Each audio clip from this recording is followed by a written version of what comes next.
आज हम बात करने वाले एसी के बारे में। आज की ये न्यूज़ बहुत ही महत्वपूर्ण होने वाली है। यदि आपके पास एसी है या नहीं है, या फिर आप एसी लेने की सोच रहे हैं, तो ये न्यूज़ आपके लिए बहुत ही ज़्यादा इंपॉर्टेंट हो जाती है। मिनिस्ट्री ऑफ पावर ने की जो एक एजेंसी है, ब्यूरो ऑफ एनर्जी एफिशिएंसी, उसने एक डेटा निकाला है। उस डेटा के हिसाब से वो कहती है कि जो इन्वर्टर एसीज का मार्केट है वो बहुत तेजी से बढ़ा है। मतलब इनका कहने का मतलब है कि 2015-16 तक मार्केट में जो इन्वर्टर एसीज थे वो 1% से भी कम थे। लेकिन आज अगर आप देखेंगे फाइनेंशियल ईयर 2023 के हिसाब से, तो इसकी डिमांड में 77% ग्रोथ हुआ है। और वहीं जो कन्वेंशनल नॉन इन्वर्टर एसी थे उनकी डिमांड में 30% कमी आई है। यह आंकड़ा अपने आप में बहुत बड़ी बात है। पर ऐसा अचानक हुआ क्यों? क्योंकि लोग जागरूक हो रहे हैं और इन्वर्टर एसी के उनके बेनिफिट्स उनको पता चलते जा रहे हैं। देखो, इन्वर्टर एसी का कंप्रेशर ऑपरेशन बहुत ही अच्छा है, बहुत ही स्मूथ है, बहुत ही ज्यादा एनर्जी एफिशिएंट है। ये सबसे मोस्ट इंपॉर्टेंट कारण है कि वो कम एनर्जी लेता है, यानी कम बिल आता है। तीसरा, temperature fluctuation. Non inverter ACs में क्या होता है कि उसमें टेम्परेचर मतलब टर्न ऑफ टर्न ऑन होता रहता है, इससे उसका जो फ्लक्चुएशन के उनसे वो स्टेबल नहीं होता। और वही हमारे जो इन्वर्टर एसीज होते हैं वो काफी स्टेबल होते हैं। कूलिंग परफॉर्मेंस इसका ज्यादा बेटर होता है। इसमें आवाज कम आती है। जो पुराने अगर एसी से आपको याद हो, अगर वो ऑन होते तो उनकी आवाज बहुत ज्यादा आती थी। लेकिन ये जो इन्वर्टर एसी आ रहे हैं इनकी आवाज कम आ रही है। बस एक एक ही चीज इसमें अगर आप देखेंगे, जो तो इसकी इनिशियल कॉस्ट है इनिशियल इन्वर्टर एसीज की, ये थोड़ा ज्यादा होती है जो नॉन इन्वर्टर इन्वर्टर एसीज होते हैं। तो खैर, चूंकि बिल कम आता है तो ये मैनेज किया जा सकता है। अब ये इनको आप जिनको देख रहे हैं, ये हैं सेंट्रल मिनिस्टर हैं, मिनिस्ट्री ऑफ पावर को ये हेड कर रहे हैं। इनका नाम है आर के सिंह। गवर्नमेंट ऑफ इंडिया ने एक प्लान बनाया। उस प्लान का नाम था इंडिया कूलिंग एक्शन प्लान।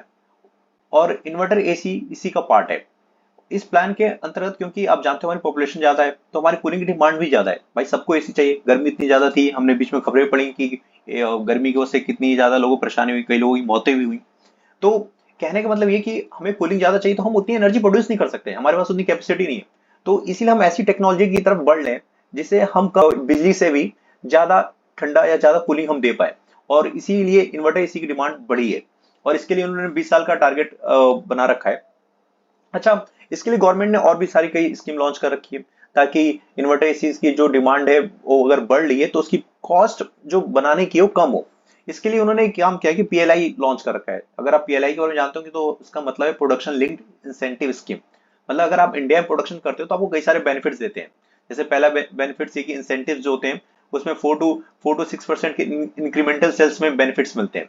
दूसरा होता है कि टारगेट सेगमेंट, जैसे मोबाइल फोन्स हो गया या कोई इलेक्ट्रॉनिक्स कंपोनेंट हो गया, या अगर आपकी कोई फार्मा की कंपनी आप स्टार्ट करना चाहते हैं, क्योंकि फार्मा में हम वर्ल्ड्स में लीड कर रहे हैं, तो उसमें भी आपको काफी सारा बेनिफिट मिलता है। और ये जो टेन्योर है इस स्कीम का, वो 5 साल के लिए है। बेस ईयर उन्होंने 2019 से लेकर 2020 लिया है। तो ये बहुत ही काफी किफायती है। इसी की वजह से टेस्ला के साथ गवर्नमेंट का हुआ था। टेस्ला भाई चाहते थे, एलोन मस्क भाई, की हम बाहर से सारा कंपोनेंट ले आए और यहीं पे असेंबल करके बेचें। गवर्नमेंट ने कहा नहीं भाई, ऐसा नहीं चलेगा। अच्छा, अब बात कर लेते हैं कि एक नई इन्फॉर्मेशन आपको देते हुए चले कि ये जो आप कंपनी देख रहे हैं जिसका नाम है डेकन डेकन इंडस्ट्री, वर्ल्ड्स की सबसे लार्जेस्ट एसी कंडीशनर्स बनाने वाली कंपनी में से एक है। और ये जापान की कंपनी है। और इसका एक प्लांट हमारे राजस्थान के निमराना है, वहां पे। ये निमराना आप जो देख रहे हैं यहाँ पे, ये जो जगह है, यहाँ पे इसका एक प्लांट ऑलरेडी स्टेब्लिश है, यहाँ पे मैन्युफैक्चर कर रही है। इनके एक एग्जीक्यूटिव का मानना है कि यदि आपने इंडिया में प्रोडक्ट्स बनाना स्टार्ट कर दिया तो उसके रेट में, उसकी कॉस्ट में बहुत ज्यादा गिरावट हो जाएगी, मतलब बहुत ज्यादा कमी आएगी और एसी सस्ते मिलेंगे। क्योंकि ये पहले ये जो एसी है थाईलैंड से या वियतनाम से ये उनके कंपोनेंट्स लेते हैं। बाकी एक और चीज ये आपको पता होनी चाहिए कि एसी में जो स्टार होते हैं, कि आपने देखा होगा 3 स्टार, 4 स्टार, 5 स्टार, उसका मतलब क्या है? देखो, जितना ज्यादा स्टार उतना वो एनर्जी एफिशिएंट होती है। क्या हुआ था, गवर्नमेंट ने 2015 में उसकी एक लॉन्च किया था कि भाई वॉलेंटरी कहा था कि मतलब अपने मन से, अपनी स्वेच्छा से, कि हर कोई जो भी एसी है उन पे लेबलिंग करेगा कि कितनी स्टार की एसी है। लेकिन आप जानते हैं कि भाई अगर स्वेच्छा पे छोड़ दिया जाए तो बहुत कम लोग ही इन सब चीजों को फॉलो करते हैं। फिर गवर्नमेंट को लगा चलो, हम इन्होंने मैंडेटरी कर दिया 2018 में कि भाई आप सबको ये कंपलसरी है कि आप अपने एसी पे दिखाओगे कितने स्टार की एसी। और इसके साथ साथ एक और चीज मैं आपको बताता जाऊं कि जो स्टार होते हैं ना, ये फिक्स नहीं होते हैं, हर 2 साल बाद चेंज होते रहते हैं।